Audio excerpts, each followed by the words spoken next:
আমরা যে প্রত্যেক বছর কোরবানি করছি, এই কোরবানি থেকে শিক্ষা কি এটা জানার দরকার আছে না? অবশ্যই। কারণ কোরবানি শুধু করলেই হবে না, এর থেকে যে শিক্ষা আল্লাহ রাব্বুল আলামিন আমাদের দিতে চেয়েছেন সেই শিক্ষাকে আমাদের মনে ধারণ করতে হবে।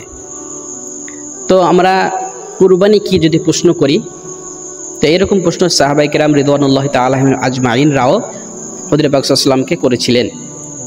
তো হুজুর সাল্লাল্লাহু আলাইহি ওয়াসাল্লাম বলেছিলেন কোরবানি হচ্ছে সুন্নত আবিকুম ইব্রাহিম, যে কোরবানি কি, তার প্রশ্নের জবাবে তিনি বলেছিলেন যে কোরবানি হচ্ছে তোমাদের পিতা ইব্রাহিম আলাইহিস সালামের সুন্নাত।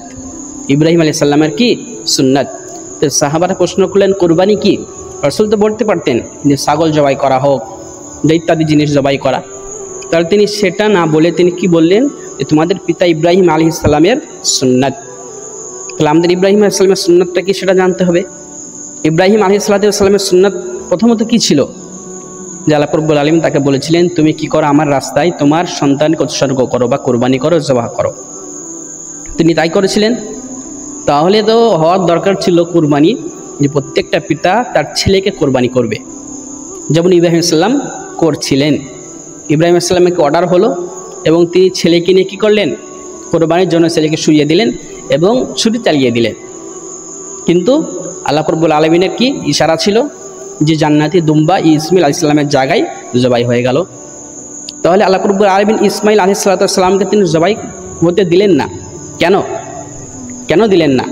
বা জবাই করার অর্ডারই আবার দিলেন কেন, আর কেন জবাই হতে দিলেন না? এখানেই আমাদের শিক্ষা। আল্লাহ তাআলা বলেছিলেন যে ইজ ক্বালা লাহু রাব্বুহু আসলিম, হে ইব্রাহিম তুমি কি করো, তোমাকে তোমার রবের জন্য সঁপে দাও, সারেন্ডার করে দাও, নিজেকে আত্মসমর্পণ করে দাও। তো উনি বলেছিলেন আসলামতু লিরাব্বিল আলামিন, আমি আমার রবের সামনে কি করলাম, রবের জন্য আমি নিজেকে আত্মসমর্পণ করে দিলাম।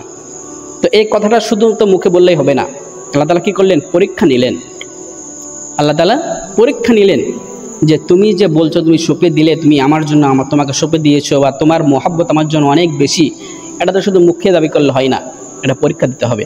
তো আল্লাহ রাব্বুল আলামিন ইব্রাহিম আলাইহিস সালামকে এত কঠিন পরীক্ষা নিলেন যা দুনিয়ার আগেও হয়নি এবং এরপরেও হবে না। এত কঠিন পরীক্ষা যে নিজের সন্তানকে জবাই করার অর্ডার আসলো। তো কী করলেন, তিনি নিজের সন্তানকে যখন আল্লাহ তাআলা বললেন যে তুমি তোমার ছেলেকে জবাই করো, তো তিনি একবারও ভাবলেন না, তিনি নিজের ছেলেকে জবাই করার জন্য নিয়ে গেলেন এবং তিনি জবাই করার জন্য শুইয়ে দিলেন এবং ছুরি চালিয়ে দিলেন। তো আল্লাহ তাআলা তখন বললেন যে ফালাম্মা আসলামা ওয়া তাল্লাহু লিল জাবিন ওয়া নাদাইনাহু আই ইব্রাহিম ক্বাদ সাদ্দাক্তার রুইয়া। এখান থেকে আমাদের শিক্ষা যে পিতা যেমন একবারও ভাবেনি যে নিজের ছেলেকে জবাই করার মতন অর্ডার এসেছে, অথচ সেই ছেলে, যে ছেলে 82 বছর পর আল্লাহর কাছে দোয়া করে করে চেয়ে নিয়েছিলেন, সেই ছেলে বৃদ্ধ বয়সে যে ছেলে পেয়েছিলেন এবং সেই ছেলেকে কি করলেন, জবাই করার অর্ডার আসলো, তিনি একবার দ্বিধাবোধ করলেন না। এবং ছেলেকেও যখন বলা হলো যে তোমাকে জবাই করার অর্ডার এসেছে, ছিল কি বলল, কোনো অসুবিধা নাই, আমাকে সাচাদিনী ইনশাআল্লাহ মিনাস সাবিরিন, যে হে আল্লাহ তাআলার পয়গম্বর আপনি আমাকে ধৈর্যশীলদের মধ্যে পাবেন, আমি পালিয়ে যাব না, আমি ধৈর্য ধারণ করব। অতএব ছেলেও এক বাক্যে রাজি, বাপও এক বাক্যে রাজি।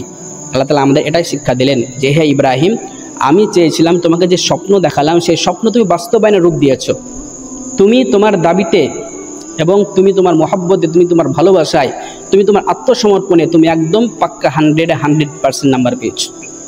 অতএব তুমি করিয়ে দেখেছো।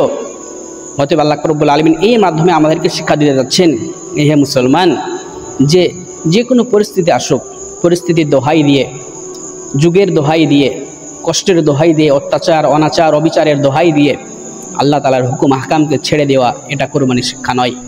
কোরবানির শিক্ষা হচ্ছে নিজের সন্তানকেও যদি হুকুম জবাই করার অর্ডার আসে, তারপরে একবার না ভেবে জবাই করার নামই হচ্ছে আল্লাহ তাআলার জন্য নিজেকে সমর্পণ করে দেওয়া। এটাই তো আমাদের শিক্ষা, যে কোনো মতে কোনোভাবে কোনো কিছুর সঙ্গে আল্লাহ তাআলার দিনকে, আল্লাহ তাআলার হুকুম কম্প্রোমাইজ না করা। আল্লাহ তাআলার হুকুম অর্ডারে এই কাজ করতে হবে তো করতে হবে, আর কোনো দ্বিতীয় কথা নয়। তো এই শিক্ষা আমাদের, এই কোরবানি আমাদের দেয়। তো অতএব এই শিক্ষা আমাদের নিতে হবে। প্রত্যেক বছর কোরবানি করলাম কিন্তু শিক্ষা নিলাম না, আমাদেরকে কোরবানিও করতে হবে। সেই সঙ্গে সঙ্গে কোরবানির যে আসল উদ্দেশ্য, যে আসল শিক্ষা, সেই শিক্ষাটাও আমাদের গ্রহণ করতে হবে। আল্লাহ রাব্বুল আলামিন সকলকেই আমল করার তৌফিক দান করুন।